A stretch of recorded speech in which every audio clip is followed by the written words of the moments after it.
today the final and most important round of talks begins. We know that the aim there is to draw up a new cabinet, a broad policy agenda establishing the makeup of the new ruling coalition. But the priority right now really is to define a new political program rather than choosing new ministers. A new political program that all parties will have to agree on.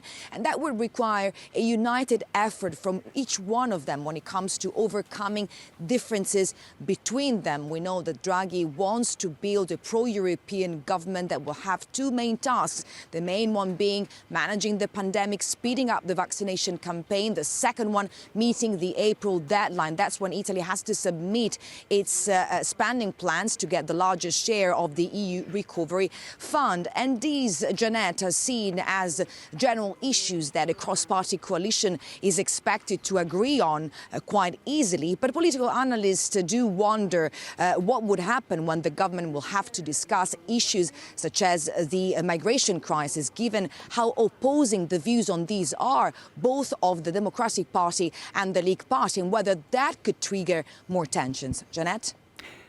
So, Georgia, if Mario Draghi does get enough support, what next for him in his efforts to form a government, and how do Italians view him?